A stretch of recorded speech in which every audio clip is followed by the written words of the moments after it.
His brother and sister were both gay. His father was counting on him to carry on the family name. And when he did finally bring someone home, it was a man. His father, Arthur Sterling, wanted to kill him.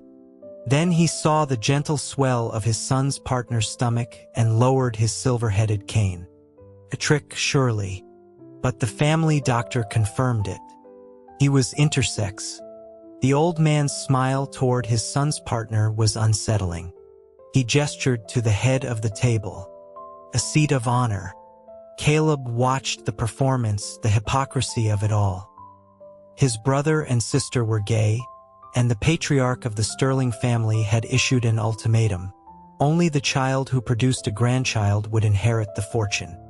Otherwise, he'd donate every last cent to charity before letting a dime go to what he called his deviant offspring. The threat was aimed squarely at Caleb. His older siblings, Daniel and Isabel, had long ago launched their own successful ventures, achieving financial independence and escaping their father's suffocating control. Caleb, however, had tried to emulate them years ago, investing in a startup that crashed and burned, leaving him financially ruined. That failure had led to his father's strictest economic sanctions. If he wanted money, he had to find a girlfriend. Depressed, he'd sought solace from his siblings. Daniel had told him that the biggest mistake a rich kid could make was trying to start a business. Caleb had pointed out that Daniel was also a rich kid, to which Isabel had drily retorted that brains were a prerequisite. She suggested he just give the old man a grandchild and be done with it. Caleb had only been a freshman in high school then, but the message was clear. His father would even overlook a teenage pregnancy if it meant securing the Sterling line. They underestimated him. He was determined to prove them wrong. By his senior year, he was failing calculus so spectacularly that his sister asked if he'd used his feet to fill out the exam. He felt even a blind guess would have scored higher. The insult stung. He truly had tried to study, a fact that led his family to start suspecting he was genuinely unintelligent. He'd suggested studying abroad, a way to secure a college degree without the academic rigor, but the idea terrified his father. The old man railed against the liberal West Coast, a place where, in his mind, men were women, women were men, and even plastic bags needed their own gender category. Daniel had met his husband, Alex, while studying in London. Arthur Sterling accused Caleb of having sinister motives, asking if the family didn't have enough gays already. He hired a team of 8 tutors to drill Caleb, determined to get him into a local university. It was too little, too late, but somehow Caleb scraped by, gaining admission to Northwood State. Compared to the Ivy League institutions his siblings had attended, it was a disappointment. But the moment he saw his roommate, he knew he was in the right place. It was over. He was gay too. His name was Leo. He was beautiful in a way that commanded attention. A quiet storm in the loud, chaotic dorm. Caleb spent the entirety of his first lecture just looking at him, completely oblivious to the professor's words. The professor later reported to his family that Caleb was inattentive in class, staring at one spot with a foolish grin and occasionally drooling. The complaint only reinforced his family's impression of him as a simpleton, thankfully not leading them to suspect the real reason for his distraction. His father had already spoken to the university dean, making it clear he didn't care what Caleb learned, as long as he came home with a girlfriend. Caleb knew he had to be more careful. He couldn't let them find out he was gay. They might pull him out of school, and then he'd never see Leo again. So he began writing love letters to the prettiest girls in his class. 2 of them, who happened to be roommates, responded. When they compared notes that evening, they realized his game and confronted him together, leaving his face a mess of scratches. The incident reached the guidance counselor, who called his parents. Arthur Sterling was unexpectedly pleased. His son wasn't gay after all. The counselor fell silent, suspecting the boy's issues might be hereditary. Caleb's plan had worked. His father encouraged him to boldly pursue any girl he liked, though he advised sticking to just one at a time. He then imparted his wisdom on how to win a woman's heart. Spend money. Lots of it. Caleb held out his hands, a lazy smirk on his face, and asked for the funds. His father, delighted by the prospect of a future daughter-in-law, didn't mind his son's flippant attitude. He transferred $5 million into Caleb's account. Caleb stared at the balance on his phone, a satisfied nod. He wondered if his father would demand it back when he found out the truth. After the pressures of high school, most students at Northwood were more interested in newfound freedom than in lectures. Leo was one of the few exceptions. He always sat in the front row, his neat script filling a pristine notebook as he followed the professor's every word. After class, he worked part-time at the coffee shop just off campus. In his rare moments of free time, he could be found in the alley behind their dorm, feeding a stray tabby with a clipped ear. Caleb watched his long, pale fingers stroking through the cat's orange fur. He was brilliant, hardworking, and had beautiful hands. There was just one problem. Leo interpreted Caleb's carefully constructed straight guy persona as a symptom of a mental disorder. Fearing Caleb might become violent, he even requested a room change. The counselor, observing Caleb's behavior, saw no signs of aggression and denied the request. Besides, Caleb's father had just donated a significant sum to renovate the university's athletic fields. It would be impolite to label his son mentally unstable so soon after cashing the check. It was a close call. He had to build a better relationship with Leo, and fast. He found Leo at his desk, studying vocabulary. Caleb, searching for an opening, asked if his parents had named him after the constellation. Leo's hand paused, his long lashes trembling. He slowly turned, his amber eyes fixing on Caleb. His name was none of Caleb's business. If the rich kid found him so bothersome, he could easily have him moved to another dorm, couldn't he? The coldness was like a punch to the gut. Caleb insisted he meant no harm, that he was just curious. Another roommate, Mark, shot Caleb a look and pulled him into the hallway. He quietly explained that Leo was an orphan and that mentioning his parents was a sore subject. On move-in day, when the dorm was bustling with families helping their kids settle in, Leo had been alone, sitting quietly on the edge of his bed, watching the chaos. Mark's mother, with well-meaning obliviousness, had asked where his parents were. Leo's face had darkened. "They're dead," he'd said. She had felt guilty for weeks, telling Mark to look out for him. Since then, they had become the closest in the dorm. Caleb glanced at Mark. With his messy curls and slightly shorter frame, he wasn't conventionally handsome, but he had a certain charm. A rival. The question slipped out before Caleb could stop it. "Are you into guys or girls?" Mark stared for a moment, then clutched his chest defensively. "Girls, obviously. Don't think you can do whatever you want just because you're rich. I'm not that kind of person." Caleb was speechless. This was insane. With no better ideas, Caleb decided to call for backup. His brother, Daniel, a seasoned veteran of gay life, was the obvious choice. The first words out of Daniel's mouth were, "No men. The Sterling family is counting on you to produce an heir." Caleb protested, but Daniel was firm. He was the older brother, and that was final.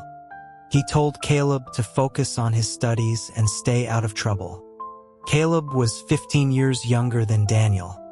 He remembered being a kid, curious about how two men could love each other. Daniel had simply said that true love knows no gender and that Caleb would understand when he was older. Now that he was older, Daniel seemed to have forgotten the very struggles he'd faced with their father. Caleb hung up and called his brother-in-law Alex. "Daniel's being a jerk," he whined. As a child, Caleb hadn't understood true love, only that his normally reserved brother was uncharacteristically smitten with Alex. Daniel, tired of Caleb's pestering, had spun a tale of Alex falling for him at first sight, pursuing him relentlessly, even shielding him from a mugger in London. So Alex had been the pursuer.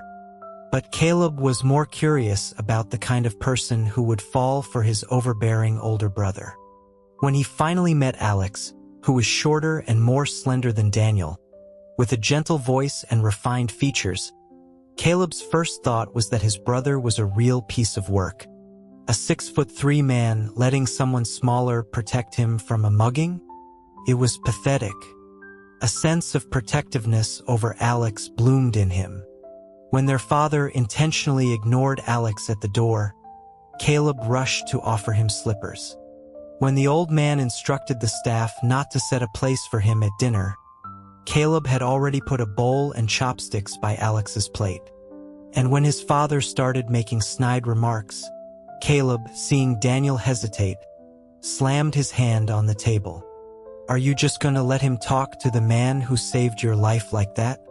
The old man's fury redirected to Caleb, and he was beaten with a bamboo rod until it broke.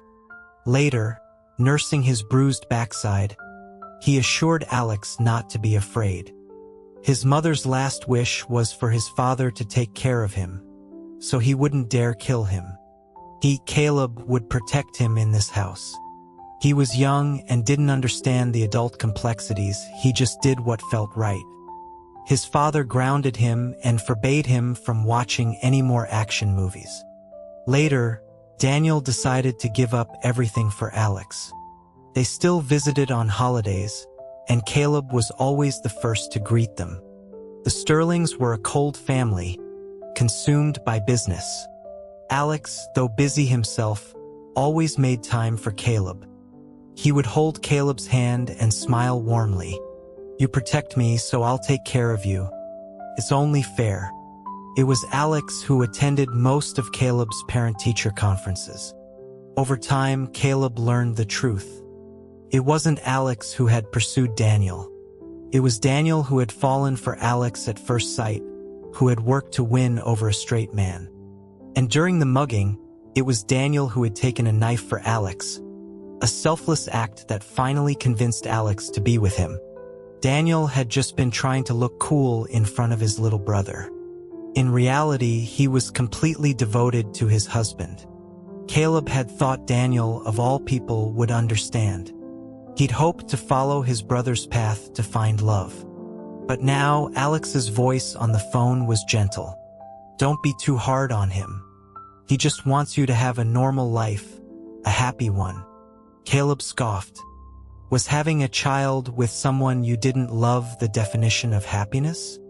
Alex was silent for a moment, then chuckled. "How is it that our little space cadet is so clear-headed at times like these?" He explained that the Sterling men were all the same. Stubborn, intense, and relentless in pursuit of a goal. The more obstacles they faced, the more determined they became. He didn't try to dissuade Caleb, only warned him to be smart. He couldn't afford to be reckless just because the boy he liked was cold to him. Alex wasn't against him pursuing Leo. He was worried. He was worried Caleb would become like his sister, Isabel, whose love was a cage, trapping her girlfriend in a relationship that had turned bitter and resentful. Even now, her partner often looked at Isabel with hatred. Isabel claimed she didn't care, that love and hate were the same as long as she had the person by her side. But did she really not care? Caleb remembered seeing her in the courtyard late at night, chain-smoking, her eyes bloodshot from lack of sleep. What was she thinking then? The Bible said love is patient, love is kind. Caleb didn't need Alex's. He could be patient. He wanted the person he loved to be happy. Alex suggested starting with Leo's interests. Mark was the closest to Leo in the dorm, but he was useless. When Caleb tried to ask for help, Mark insisted he was straight, and that no matter how hard Caleb tried to get close to his friends, he wouldn't fall for him. Frustrated, Caleb resorted to stalking Leo during the university's club fair. The activity center was packed. As soon as he walked in, he was swarmed by upperclassmen promoting their clubs. He wasn't interested. The only good club was the one Leo joined. He finally pushed through the crowd, only to find Leo gone. He eventually spotted him in front of the photography club's display. A man with a camera was talking to him, his longish hair giving him an artistic air. He gestured with his Leica, speaking of composition and color, showing off his portfolio. His gaze on Leo was thick, hot, and unsettling. Caleb knew exactly what he was doing. He was courting Leo, fanning his peacock feathers. When Caleb first arrived at college, his father had told him to keep a low profile. But the moment he saw Leo, that advice went out the window. His only thought was to show off, to display his best self. He'd once told Leo who his father was, suggesting he look him up online. Leo had responded with a magnificent eye roll and hadn't given him a pleasant look since. Yet now, faced with this photographer's posturing, Leo just tilted his head and listened intently. The photographer, Julian, asked if he would consider joining his club or perhaps being his model. The hunger in his eyes was palpable, as if he wanted to devour Leo right then and there. Leo asked if he could really be a model. Of course. Though not tall, Leo's proportions were perfect, a flawless combination of skin and bone structure. Caleb had dozens of secret photos of him on his phone. But Leo seemed indifferent to his own looks. He got his hair cut at a $10 place by the campus gate, a short buzz cut that made him look younger than he was. He owned only 2 sets of clothes, and the t-shirt he was wearing today was old, the collar stretched and loose. He was an unpolished gem. Julian opened his camera roll and held it up for Leo. "I took one of you while you were standing over there. You're very photogenic." He used the pretense of showing the photo to get uncomfortably close. Leo looked at the camera. Julian stared at Leo. Caleb's anger flared. He needed an excuse to start a fight. Luckily, Leo turned him down. "No thanks. My roommate and I are going to the basketball club." "The basketball club. Perfect." Caleb excelled at basketball. Finally, a chance to shine in front of Leo. But then Mark, the lunatic, piped up again. "Caleb, even if you join the same club as me, I'm not going to like you." Caleb was exasperated. He wasn't gay. Not for Mark, anyway. He was only there for Leo. Why was Mark spouting this nonsense in front of him? He looked pleadingly at Leo, hoping he wouldn't believe a word of it. Leo just gave him a fleeting glance and turned to practice dribbling, completely unconcerned. That lack of concern hurt even more. The club captain organized a scrimmage for the new recruits. Leo, with no experience, sat on the sidelines. Caleb made sure he was on the team playing against Mark. He was going to dominate him, show Leo what he was made of. He guarded Mark relentlessly, broke through his defense time and again, and after a powerful dunk, he hung from the rim, looking down at Mark, whom he'd knocked to the floor. He was amazing, right? Leo had to be watching. He dropped to the floor and turned. Leo's eyes were indeed bright, his hands resting neatly on his knees. With his short hair, he looked like a schoolboy paying rapt attention in class. So cute. Caleb raised a hand in a victory gesture. The whistle blew, a charging foul. His triumphant wave instantly became a sheepish admission of his mistake. Another embarrassment in front of Leo. Still, he was undeniably the best of the new players. The older guys crowded around him, praising him, saying he could be a starter for the varsity team. But Caleb didn't care about starting. He only wanted to hear praise from Leo. He jogged over. "How'd I do?" "You were great." Leo was still sitting, looking up at him, not stingy with his compliment. From this angle, his eyes looked even bigger, his face smaller. With his pale skin, he looked like an adorable rabbit.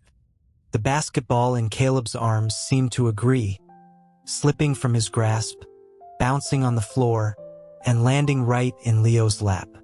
Caleb stared for a moment, then reached for it, but Mark interrupted again. "Caleb, you were targeting me out there on purpose, weren't you?" So he'd noticed. "Yes, it was on purpose. You think this is some kind of romantic comedy? That these childish games will get my attention? I'm not falling for it." He grabbed his jacket and stormed off, not even giving Caleb a chance to respond. Caleb squeezed his water bottle until it crinkled and quickly turned to Leo. I don't feel that way about him." To his surprise, Leo laughed. He actually laughed. It was the first time he had ever smiled at him. Did this mean he liked him too? Grinning like an idiot, Caleb asked, "So you know who I like?" Then, as soon as the words were out, Leo's expression shifted. He looked down, and when he looked up again, his face was cool and distant. "I don't know." He picked up his half-empty water bottle and rejoined the team. He knew. He had to know. Caleb could only fall into step behind him, as he always did, silently watching. He envied Mark's easy camaraderie with Leo, how he could casually drape an arm around his shoulder or pat his head after a good shot. Caleb had to rehearse every word he said to him. He ran a hand through his own hair, feeling the stiff bristles. He'd gotten the same $10 buzz cut as Leo, hoping it would create some kind of connection. The prickly sensation in his palm only made the itch in his heart worse. Why didn't he like him? Patience was a difficult virtue. Mark's grandmother passed away, and he went home for the funeral. The other roommates went to a LAN party. That night, it was just Caleb and Leo in the dorm. Caleb rubbed his hands together, nervous and secretly thrilled about their time alone. The minutes ticked by. Curfew was approaching, and Leo still hadn't returned. A light drizzle had started outside, threatening to become a downpour. Caleb looked out the window, worried. He tried calling several times, but there was no answer. He grabbed an umbrella, intending to go look for him. But as he reached the door, he saw Leo outside with Julian, the photographer. They were huddled together under one small umbrella as the rain fell. Julian had one arm around Leo's shoulders, ostensibly to keep him dry. A vein throbbed in Caleb's forehead. He stormed out and shoved Julian away. "Who the hell told you you could touch him?" They were about the same height, but Caleb's years of basketball had given him a muscular build that stood in stark contrast to Julian's slender frame. He was the clear physical victor, but the referee was biased. Leo pulled back Caleb's arm as he was about to swing and told Julian to go on ahead, that he'd call him when he'd made up his mind. Why? Why him? What did Julian have that he didn't? Was it his looks? His family? Was it just because he could take pretty pictures? Leo dragged him back to the dorm. The moment the door closed, Caleb couldn't hold it in any longer. He yelled. Leo, his back to him, calmly unpacked his rain-dampened bag, ignoring his emotional breakdown. "Aren't you going to explain?" Leo sat down and looked at him, his expression placid. "Do I owe you an explanation?" He was right. Caleb was just his roommate. He didn't owe him anything. But it didn't feel that way. Love or hate, I don't care, as long as she's by my side. His sister's words echoed in his mind. He finally understood. He reached out and locked the door. "Give me an explanation." He pushed Leo onto the bed, pinning him, forcing him to meet his gaze. Leo rarely smiled. He was cold not just to Caleb, but to everyone except Mark. At first, Caleb had seen Mark as a rival, someone Leo liked. But after observing them, he realized it wasn't romantic love. It was envy. When Mark video chatted with his family, Leo would often sit nearby, casually falling into the frame. He would then politely answer Mark's mother's questions about his studies, his meals, how his part-time job was going. For someone who was usually so quiet, he became quite talkative. It was as if he was imagining a mother's concern for himself, a strong yet fragile boy who had grown up alone, desperately seeking a crumb of familial affection from someone else's mother. It was heartbreaking to watch. Caleb wanted to tell him that he could give him all the love he needed. Leo's life was hard. His faded clothes, his cracked phone screen, the rush to his part-time job after class. It all spoke of his poverty. But when Caleb had left the latest model phone on his bed, Leo had held it up in front of everyone. "Don't put your things on my bed. People will think I stole it." Caleb had quickly explained that he'd gotten one for everyone, that he'd left it there as a surprise since Leo was at work. He'd even wrapped Leo's gift with a note and a fancy bow. But Leo had refused. "I don't need it." Caleb hadn't dared to pursue him openly, only testing the waters with small gestures. Then Leo had said, "I like girls." A single sentence that had sent Caleb spiraling, too afraid to make another move. Teaching him basketball, sitting with him in class, walking behind him just to watch his shadow, that was the extent of his patient endurance. He had thought it was because he was a boy. But now, seeing him with Julian, it was different. What was his patience worth now? It was a joke. He kissed him, a wild, almost brutal act.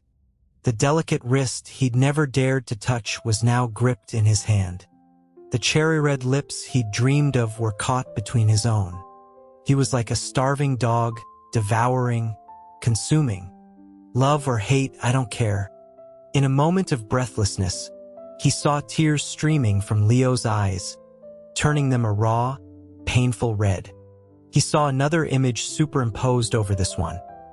A figure in a glass greenhouse, smiling at him, surrounded by vibrant flowers, the floor stained with blood from his slit wrists. It was impossible to tell if the flowers were redder or the blood. Caleb's heart seized. He understood then. He cared. He cared so much. He was terrified of Leo hating him, terrified of him retaliating in the most extreme way. He was afraid Leo would do the same thing Isabel's girlfriend had done. "I'm sorry. I'm sorry." Before he could do anything worse, he fled the room. "How long are you planning to stay here?" his sister, Isabel, asked, clearly annoyed. Alex and Daniel were on vacation abroad, and he didn't want to disturb them. He'd hoped to talk to Isabel's girlfriend, to understand her feelings, but Isabel shut that down immediately. No, her mood is unstable. She took a drag from her cigarette and tossed a folder at him. "Show this to Leo. He'll stay away from Julian after he sees it." Caleb flipped through the documents, a sick feeling growing in his stomach. Julian's family was in the jewelry business. He was wealthy and had a history of bullying less fortunate students. His passion for photography was just a cover for a disgusting hobby, filming his sexual assaults. During his high school years, a girl he and his friends had bullied had committed suicide after he leaked an explicit video of her. His offer to photograph Leo took on a sinister new meaning. Caleb shot to his feet, terrified that he would be too late. Isabel stopped him. "Do you know what being with that boy means?"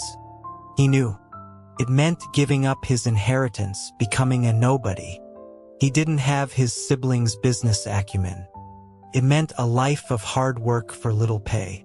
But that was the life he wanted. A simple, happy life like Mark's parents had. A life with Leo, the person he had fallen for at first sight. Isabel looked at him, considering. then stubbed out her cigarette. "As long as you're happy," she said, and left it at that. When he got back to the dorm, Leo was packing. "Where are you going?" Leo looked up, surprised to see him. "You're back." Caleb's mind raced. Was he still angry? Was he moving out because of him? Was he going to live with Julian? "I'm dropping out," Leo said suddenly. He pointed to Caleb's bed. "I know you've been looking out for me. I thought you wouldn't be back, so I left a gift for you. I hope you like it." It was a stuffed rabbit, Snowball from The Secret Life of Pets. Cute on the outside, but with a volatile temper. Just like Leo. Caleb had often muttered about what a nasty rabbit Snowball was. A private joke at Leo's expense. "I always heard you talking about him, so I thought you'd like it." Leo didn't understand his little inside joke, just looked at him with those innocent eyes. His kindness was reserved for their parting. Caleb clutched the rabbit, refusing to let go, and grabbed Leo's hand, refusing to let him go either. He had to know why. "It rained yesterday," Leo explained calmly. "I accidentally scratched a car parked on the street. The repairs will cost over $200,000. I can't pay." The way he said it was so matter-of-fact, as if he were discussing the weather, not a life-altering event. "The owner wouldn't let me go. Julian helped me out. He said he'd pay for it, but what? But I have to be his boyfriend. And his nude model." Leo finished packing his few belongings. "I was tempted, honestly.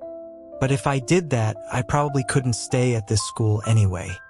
Better to just drop out and find a job, keep some dignity." "I'll pay for it," Caleb said firmly, placing the folder on the bed. "He's not a good person.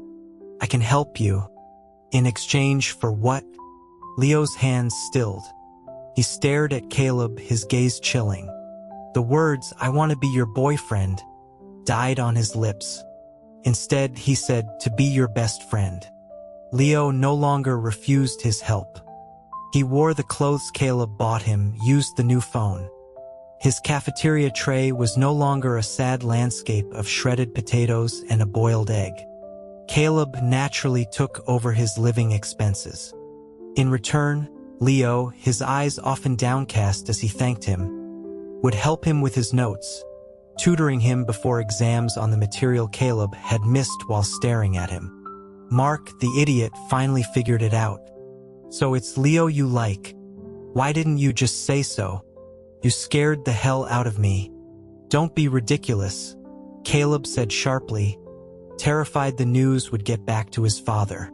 "We're just good friends." Leo's eyes fell, his long, pale fingers curling into the hem of his shirt. "Let's go. The class dinner is starting soon. We shouldn't be late." There was a note of disappointment in his voice that Caleb couldn't place. As if to spite him, he was silent the whole way there and deliberately sat across the massive round table from him. The class president was proudly showing off the huge private room he'd booked, but Caleb just wanted to shut him up. Who needed a table this big? It made it impossible to get close to Leo. Caleb had been taking good care of Leo. His buzz cut had grown out into soft, stylish waves. He wore a light blue shirt under a loose-fitting white sweater, looking like a prince from an anime. The slightest bit of styling made him prettier than any girl in their class. The transformation made him impossible to ignore. Lately, Caleb found himself fending off advances from both men and women. He was torn between regretting making Leo so attractive and feeling that he deserved nothing but the best. As he was stewing, the girl sitting next to Leo reached out and pinched his cheek. "Leo, you're so cute. I could just eat you up. You should be my girlfriend." This girl called everyone her girlfriend. It was just a thing they did. But calling Leo that, "He's not your girlfriend." Still, Caleb knew Leo disliked being touched and expected him to swat her hand away. Instead, Leo smiled sweetly. "Okay." He raised his glass and clinked it against hers. Leo never drank. But now, glass after glass, he and the girl laughed and toasted, his cheeks flushing a charming pink. He looked like a siren luring sailors to their doom. Caleb couldn't take it anymore. He followed Leo to the restroom, grabbed him by the waist, and dragged him into a taxi home. After Alex had confirmed Caleb's admission to Northwood, he had bought him an apartment nearby. Caleb knew that once his father found out about him and Leo, he'd be cut off. So they had started working part-time jobs together, preparing for a self-sufficient life. After work, they would curl up on the sofa in the apartment, watch TV, cook, and complain about their day, rushing back just before the dorm curfew. He called it home.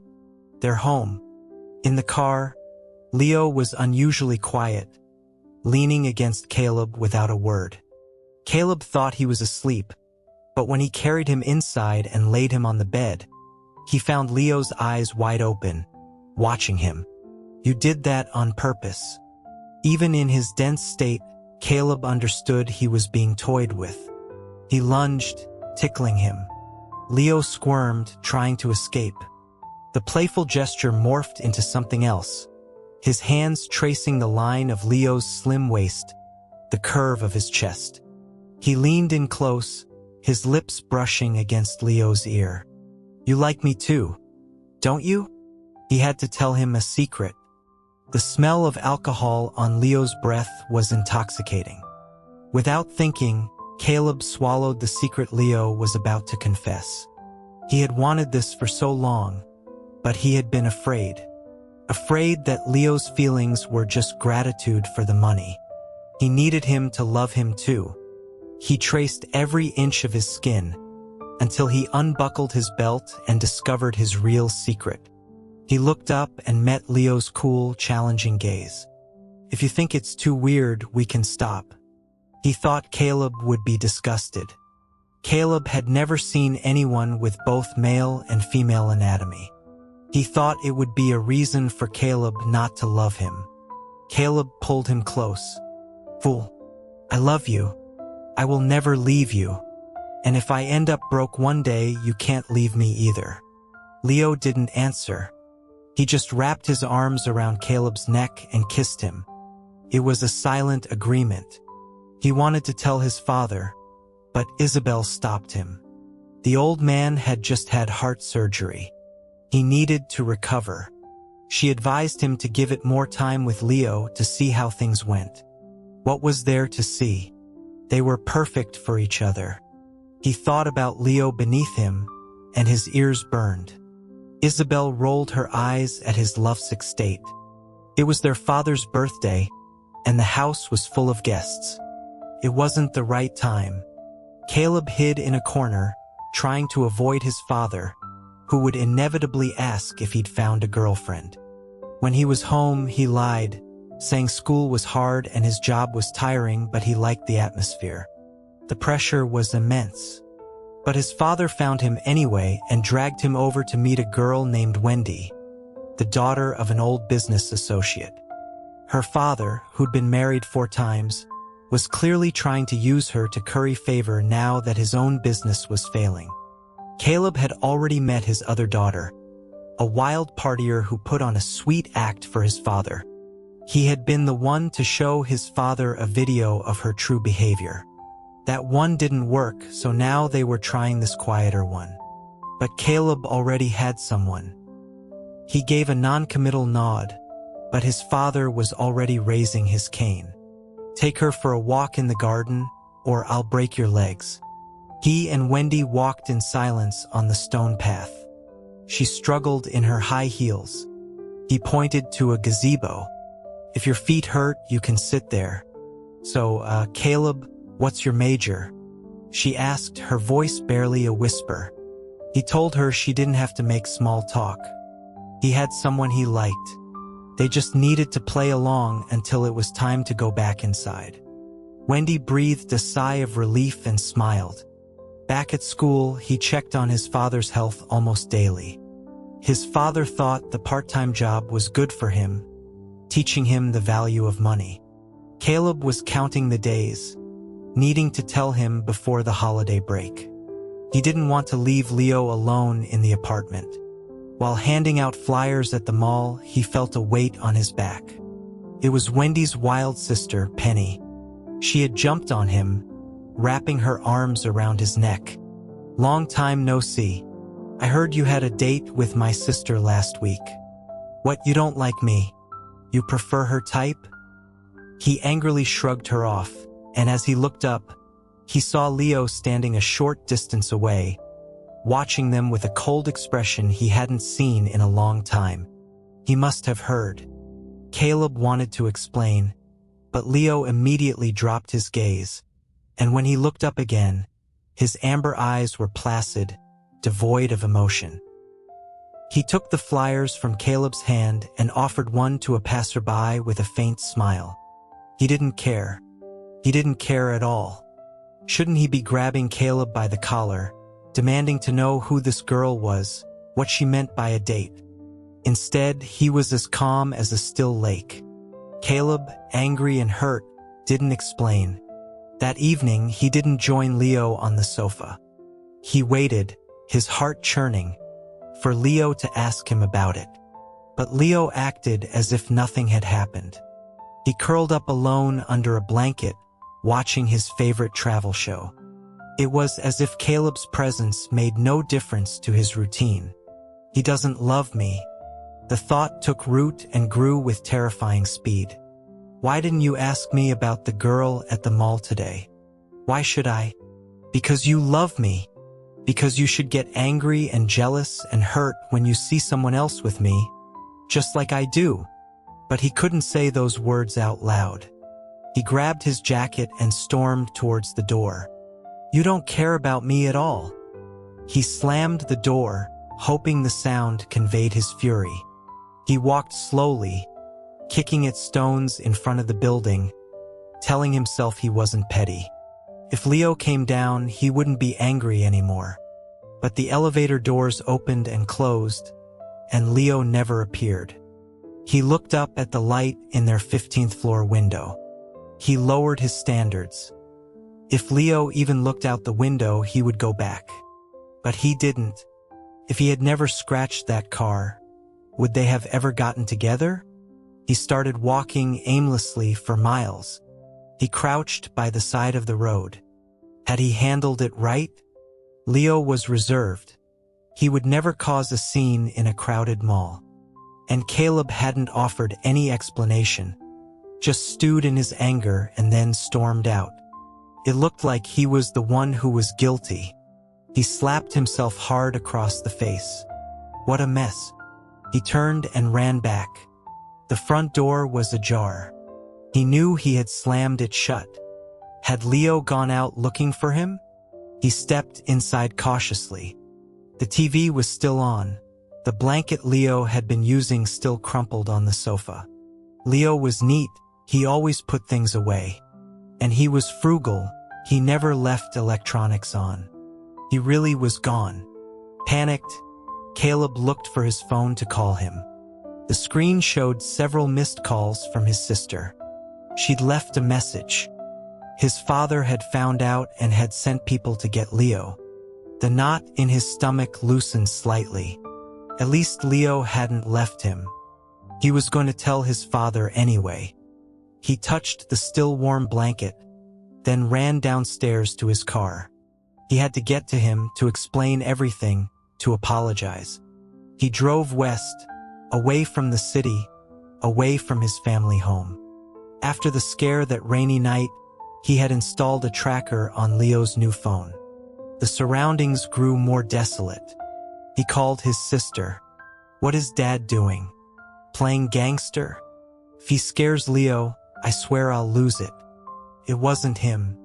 His men came up empty. I thought you had hidden Leo somewhere. It wasn't his dad. Leo wouldn't just run off into the suburbs in the middle of the night without even turning off the TV. His sister's mind worked faster than his. Follow the tracker. Don't do anything rash until I get there with backup. His hands trembled on the steering wheel. Why had he stormed out? The tracker led him to a derelict factory on the outskirts of the city. Leo's phone was on the ground next to a parked van. There were drag marks in the overgrown grass. He saw a light on in the main building. He opened his trunk and took out the small military shovel they used for camping. Peeking through a crack in the wall, he saw a cleared space inside. In the center was a large mattress, surrounded by cameras. And on the mattress, his hands and feet bound, was Leo. His lip was split and bruised. Julian was there, along with 8 or 9 other men, their eyes fixed on Leo. Julian knelt, grabbing Leo's chin. "You should have taken the easy way. I've never been with someone like you before. No wonder that sterling kid treats you like a treasure. If you'd come to me first, I would have treated you like one too. But it's too late now." He turned to another man. "Here, you can go first. A gift from me." His sister had told him not to act rashly. He knew he was outnumbered, but that was his love lying there. A sterling man does not stand by while the person he loves is hurt, even if it meant dying. He gripped the shovel and kicked down the rusty metal door. He went for Julian first. The next few minutes were a blur of chaos and blood. Some of it was his, some of it was theirs. He knew he might die, but he had to hold on until his sister arrived. Would Leo remember him? He wanted him to remember only the good things. But Leo was already so alone. Maybe it would be better if he forgot him, found someone else who would treat him right, who wouldn't throw tantrums and leave him.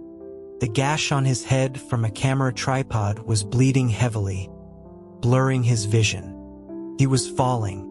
He turned his head, looking at Leo. "So beautiful. Don't cry. His sister would be here soon." Just before he lost consciousness, he thought he heard her voice. Leo was safe. He had 2 broken ribs, 17 stitches from his forehead to his eyebrow, and various other contusions and cuts. "Where's Leo?" he croaked. His father sneered. Wakes up and the first thing he asks about is him. Who else? He didn't expect any kindness from the old man. He looked at Daniel and Alex. Alex spoke gently. "He's in the next room. He's okay, don't worry." Why is he in a hospital room? He remembered Leo only had a few scrapes. He struggled to get out of bed. "Where is he hurt? I have to see him." "He's 1 month pregnant," Alex said softly. "The shock caused some bleeding. The doctors want to keep him for observation." Caleb's mind went blank. He had thought it was just a unique part of his anatomy, not something that could actually create a child. What would Leo think?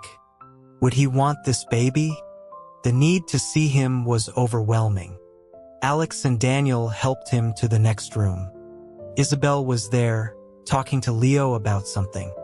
Leo looked unhappy, but the moment he saw Caleb, his face broke into a radiant smile. It wasn't his usual polite, restrained smile. It was bright, dazzling, like a sunflower turning to the sun. "Can you not be mad at me? I was so wrong," Caleb whispered, apologizing, explaining, feeling guilty for not being more careful. He told him he loved him, that he wanted them to be together forever. He expected Leo would need time to forgive him, but Leo just reached out and hooked his uninjured pinky finger. "Okay," he said. "Promise. For 100 years. No changing." Julian and his accomplices were sent to prison. In addition to the kidnapping, a slew of other crimes came to light. With multiple victims testifying against him, they hardly needed any more evidence. Julian had kept detailed video records of his crimes at home, neatly organized by date, which simplified the police's work considerably. The case caused a media sensation. Public outrage was immense, and the scandal crippled his family's business. Of course, Daniel and Isabel had a hand in that.